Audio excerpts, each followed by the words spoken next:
What's up, guys? Welcome to my channel. Today I'm going to explain to you why the DJI Mavic Mini is not made for professionals, why it is not made for if you're doing any type of drone work and this is your only drone that you have on site.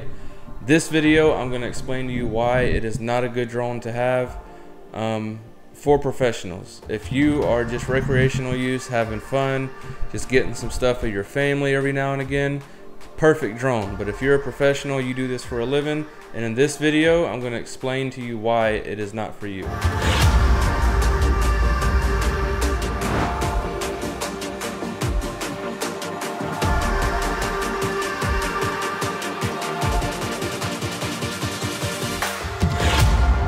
Okay, so before we get too deep into this video, hopefully this video is not too long, by the way, but before we get too deep into this video, I do have to say, in a lot of my videos I explain to you guys this drone is a great drone, you should purchase it, this and that, and I still stick by that if you're doing it for recreation.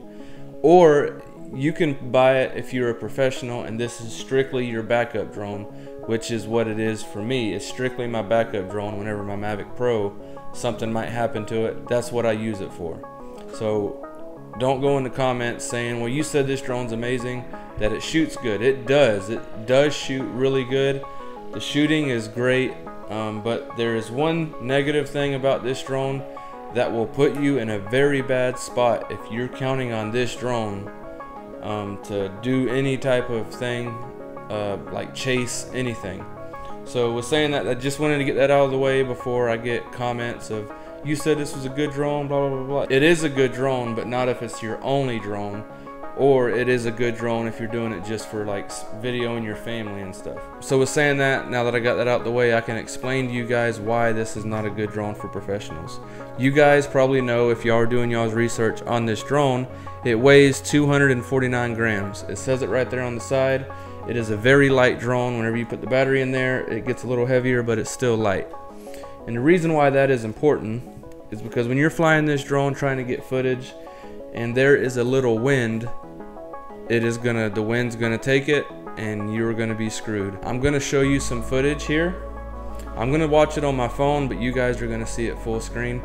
I'm gonna show you guys some footage of when I brought this drone as my only drone. I did not bring my DJI Mavic Pro because I don't think I need it. I mean, this shoot, it's important, but it really isn't that important. I don't even really need that drone footage that much, but if I want drone footage, I get it. So when I got there, I seen that, man, this would be good for some drone footage.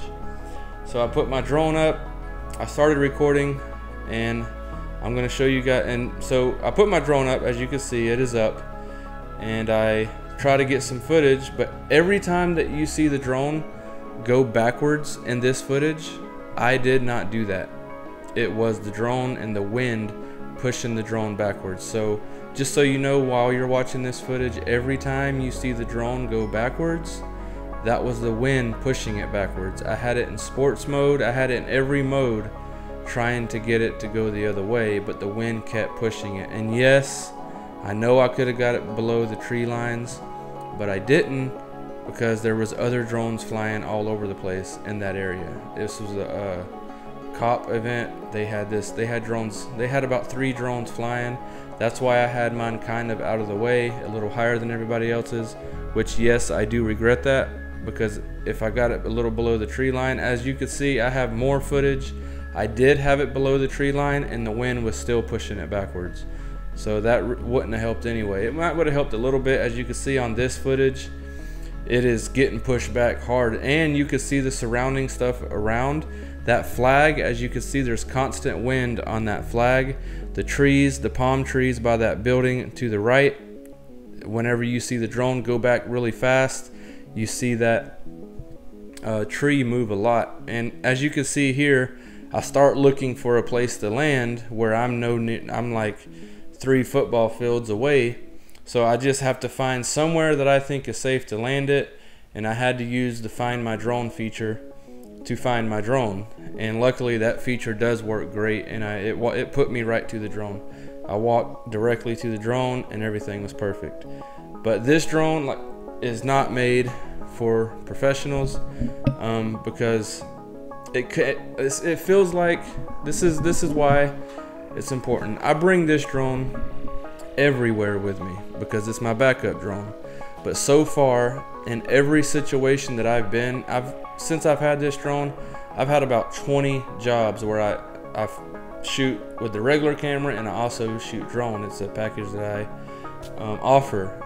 And obviously I always bring my Mavic Pro because that is the drone, but in every situation I cannot fly this drone. It's either too windy or it's just too windy. That's it. It's always too windy to fly this drone. This drone will never, it just seems like every time there's a job that I go to, this drone cannot handle the wind on that day.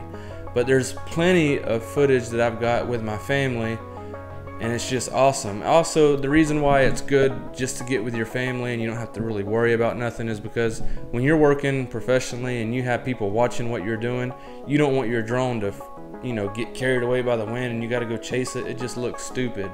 But if you happen to be with your family and you got to go do that, they don't care what you're doing. They're playing, riding four-wheelers, riding side-by-sides. They don't care what you're doing. So it's really not that big of a deal. But when you're doing it for a profession and people are watching your every move, you don't want to be chasing a drone, especially what I do. I do a lot of flying over water, and if this thing gets carried away with the wind, we're gonna have to go chase it with a boat, and then that just makes for that. I will never get hired again. So it's just bad. It's just real bad. And there's no place to land if it does, you know, get carried away. You can't land in the water. So yeah, that's why this is not made for professionals, mainly because it feels like every situation I'm in, this will not fly. It's just too windy. I went to Louisiana to get some footage of that disaster. I might show some of it here, but it was too windy to fly my DJI Mavic Mini. I mean, I was able to fly the Mavic Pro, it did the job, but it was too windy there. I had about 4 jobs here in Florida recently, and I could not fly my Mavic Mini. The Mavic Pro, it handles it perfectly fine, but you put up the Mavic Mini and the wind will carry it away. Trust me, I know that. This footage that you just seen of the drone getting carried away and I had to land in an unknown location, that day the wind really wasn't that bad. It was decent, but it wasn't that bad. So that just goes to show you the caliber of drone this is. It is made for recreation and recreation only. So with saying that, I hope this helped you make your decision on purchasing a drone. This drone in particular, definitely purchase it if it's your second drone and it's just a backup. Like if your Mavic Pro or your professional drone goes down, you break some propellers, you don't have some right then, you still want to get some work done, you might be able to. The wind just might be right that day, so you could fly it. And if you're doing it for recreation, just to get some film photos of your family, it's good to go. But so with saying that, thanks for watching. Hit the like button, the subscribe button, the notification bell, all that if you enjoyed this video. And with saying that, I will see you in the next video, and have a good day.